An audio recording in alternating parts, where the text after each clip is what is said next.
Hello everyone, welcome to Kokul Tech. நாம இந்த வீடியோல பார்க்க போற விஷயம் Binance பத்தின ஒரு சில விடயங்களை தான் இந்த வீடியோல பார்க்க போறோம்.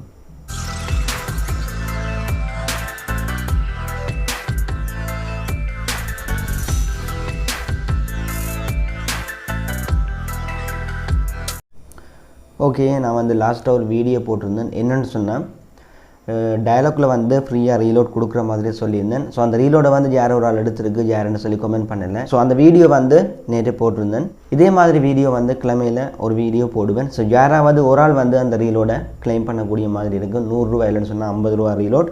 ஸோ அந்த வீடியோ ஒரு தடவை பாருங்க. என்னன்னு சொன்னால் அதுதான் முதலாவது வீடியோ. இனி அதே மாதிரி வீடியோ டெய்லி, அதாவது எவ்ரி வீக் வந்துட்டுருக்கு. ஓகே, பார்க்குறவங்க பார்த்துக்கொள்ளுங்க. வீடியோ லிங்க் மேலே இருக்கிற ஐபாட்டில் இருக்குது, கிளிக் பண்ணி பார்த்துக்கொள்ளுங்க. இப்போ பார்க்க போகிற விஷயம் பைனான்ஸை பார்த்தினா சில முக்கியமான விஷயங்களை தான் உங்களுக்கு இந்த வீடியோவில் ஷேர் பண்ண போகிறேன். ஸோ எல்லாருக்குமே யூஸ்ஃபுல்லான ஒரு விஷயமாக தான் இது இருக்குது. பைனான்ஸில் நீங்கள் USDTயை ஸ்வெப் பண்ண வேணுமே இருந்தால் அதுக்கு கிட்டத்தட்ட 10.09 அந்த மாதிரியான USD இருந்தால் தான் நீங்கள் ட்ரொன்னுக்கு ஸ்வெப் பண்ணிக்கொள்ளலாம்.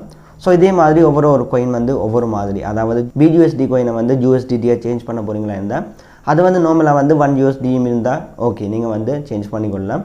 ஸோ USDTயை அதிகமாக யூஸ் பண்ணுற இந்த USDTயை ட்ரொன்னாக சேஞ்ச் பண்ணுறது, ட்ரொன்னை USDTயாக சேஞ்ச் பண்ணுறேன், இந்த மாதிரியான வேலைகள் பைனான்ஸில் நிறைய நாங்கள் செய்கிறது. ஸோ USDTயை கன்வெர்ட் பண்ண வேணுமா இருந்தால் கிட்டத்தட்ட 10% USDT பைனான்ஸில் இருக்க வேணும். இருந்தால் நீங்கள் ட்ரொன்னாக சேஞ்ச் பண்ணலாம். ஓகே, அதே மாதிரி ஒரு USDTயை இன்னொரு வாலெட்டுக்கு சென்ட் பண்ணும்போது உங்களுக்கு 0.6 அந்த மாதிரியான USDT ஃபீஸை எடுப்பாங்க. பட் உங்களோட அக்கௌண்ட்டில் இருக்கிற USDTயை இன்னொரு USDT வாலெட்டுக்கு சென்ட் பண்ணும்போது உங்களுக்கு மினிமம் 10 USDT இருக்க வேணும். ஏன்னு சொன்னால் அதுதான் இப்போ லிமிட்டாக கொடுத்துருக்காங்க. முதல்ல 1 USDT இருந்தாலும் நீங்கள் சென்ட் பண்ணலாம். பட் இப்போ உங்களுக்கு குறைஞ்சது 10 USDT இருந்தால் மட்டும்தான் இன்னொரு வாலெட்டுக்கு சென்ட் பண்ணிடலாம். ஸோ ஃபர்ஸ்ட் டைம் நீங்கள் பைனான்ஸ்லேருந்து இன்னொரு வாலெட்டுக்கு சென்ட் பண்ணும்போது சில கேள்விகள் கேட்பாங்க. ஸோ அந்த கேள்விகளுக்கு சிலர் விட தெரியாமலும் இருக்கும். அதுக்கான கேள்விகளுக்கான விடையை நீங்கள் பிள்ளையாக கொடுத்தாலும் திரும்ப ட்ரை பண்ண சொல்லுவாங்க. ஸோ அதுக்கான இதை நீங்கள் ஸ்க்ரீன்ஷாட் எடுத்துகிட்டு திரும்ப சரியான விடையை குறித்து கொண்டு அதில் நீங்கள் வெரிஃபிகேஷனை கம்ப்ளீட் பண்ணலாம். ஸோ இதே மாதிரி உங்களுக்கு இப்படியான விஷயம் கஷ்டமாக இருந்தால் கூகுளில் சர்ச் பண்ணுங்கள். இந்த மாதிரியான கொஷனை கொடுத்து உங்களுக்கு அதுக்கான ஆன்சர் கிடைக்கும். அடுத்த விஷயம் பைனான்ஸில் பேமெண்ட்டை சென்ட் பண்ணும்போது டிரெக்டாக பே ஐடி இல்லைன்னு சொன்னால் ஜிமெயில் ஐடி மூலமாக சென்ட் பண்ணிங்கன்னு சொன்னால் அதுக்கு எந்த வித ஃபீஸுமே எடுக்க மாட்டாங்க. ஸோ பைனான்ஸ் இது பைனான்ஸில் இருந்து இன்னொரு பைனான்ஸுக்கு மட்டும்தான். நீங்கள் ஒரு பைனான்ஸில் இருந்து இன்னொரு பைனான்ஸ் வாலெட்டுக்கு சென்ட் பண்ணும்போது அதுக்கு ஃபீஸ் எடுப்பாங்க. பட் பைனான்ஸில் இருந்து இன்னொரு பைனான்ஸுக்கு டிரெக்டாக பேமெண்ட்டை சென்ட் பண்ணும்போது, அதாவது பே ஐடி இல்லைன்னு சொன்னால் பைனான்ஸ் ஐடி இல்லைன்னு சொன்னால் ஜிமெயில் ஐடி, பைனான்ஸோட ஜிமெயில் ஐடி, அவங்களோட ஜிமெயில் ஐடியை வாங்கி அதுக்கு நீங்கள் பேமெண்ட்டை பைனான்ஸ் மூலமாக டிரெக்டாக போட்டிங்கன்னு சொன்னால் அதுக்கு எந்த வித ஃபீஸுமே எடுக்க மாட்டாங்க. அது டோட்டலாக ஃப்ரீயாகவே அவங்களுக்கு அப்படியே போகும். நீங்கள் ஒரு USDT சென்ட் பண்ணாலும் ஒரு USDT மட்டும் அவங்களுக்கு அப்படியே போகும்.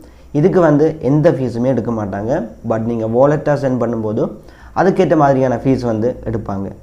அடுத்தது ட்ரொன்னை இன்னொரு வாலெட்டுக்கு சென்ட் பண்ண போகிறீங்க. பைனான்ஸ்லேருந்து இன்னொரு வாலெட்டுக்கு வாலெட் அட்ரஸை வாங்கி சென்ட் பண்ணும்போது உங்களுக்கு அதுக்கும் ஃபீஸ் எடுப்பாங்க. கிட்டத்தட்ட ஒரு ட்ரொன்னாவது ஃபீஸ் எடுப்பாங்க. முதல் 2 ட்ரொன்னுக்கிட்ட எடுத்தவங்க. பட் நார்மலாக இப்போ எடுத்துகிட்டு இருக்கிறது ஒரு ட்ரொன் வரைக்கும் ஃபீஸ் எடுக்கிறாங்க ட்ரொன்னை மட்டும் சென்ட் பண்ண. பட் நான் சொன்ன மாதிரி pay ID, finance ID, Gmail use பண்ணும்போது உங்களுக்கு எந்த வித ஃபீஸுமே எந்த காயினுக்கும் எடுக்க மாட்டாங்க. அதே மாதிரி பைனான்ஸுக்கு ஒரு ஜிமெயிலை சேஞ்ச் பண்ண போகிறீங்க. இருக்கிற ஜிமெயிலை இன்னொரு ஜிமெயிலுக்கு சேஞ்ச் பண்ண போகிறீங்களா இருந்தால் சேஞ்ச் பண்ணதுக்கப்புறம் நீங்கள் பேமெண்ட்டை இன்னொரு ஆளுக்கு சென்ட் பண்ண முடியாது. என்னென்னு சொன்னால் 72 ஹவர்ஸ் அக்கௌண்ட்டில் டெம்பரரியாக ஹோல்ட் பண்ணி வைப்பாங்க உங்களோட பேலன்ஸை.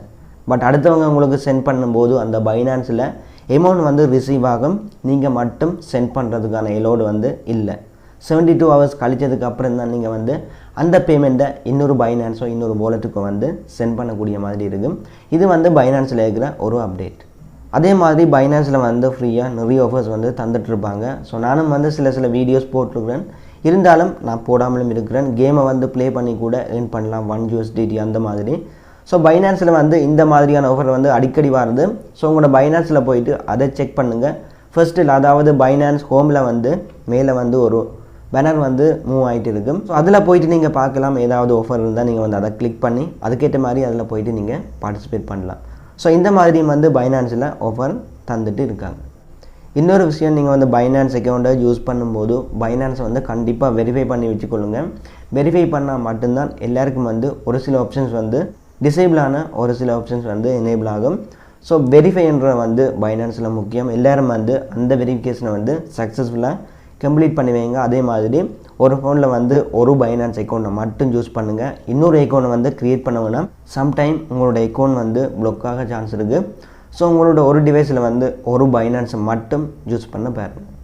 ஓகே, இவ்வளோ நம்ம வீடியோ பிடிச்சிருந்தா கமெண்ட் பண்ணுங்கள். நாளைக்கு வந்து இன்னொரு வீடியோவில் மீட் பண்ணிக்கொள்ளலாம். அதோட இப்படி ஒரு யூடியூப் சேனல் நம்ம ஸ்ரீலங்காலையும் தமிழ் இருக்குன்னு சொல்லி நிறைய பேருக்கு தெரியாது. ஸோ உங்களால் முடிஞ்ச இந்த சேனலை வந்து உங்களோட ஃப்ரெண்ட்ஸுக்கும் ஷேர் பண்ணிக்கொள்ளுங்க. அதோட உங்களுக்கும் இந்த வீடியோ பிடிச்சிருந்தா கண்டிப்பாக சப்ஸ்கிரைப் பண்ணிக்கொள்ளுங்கள். நெக்ஸ்ட் வீடியோவில் மீட் பண்ணிக்கொள்ளலாம்.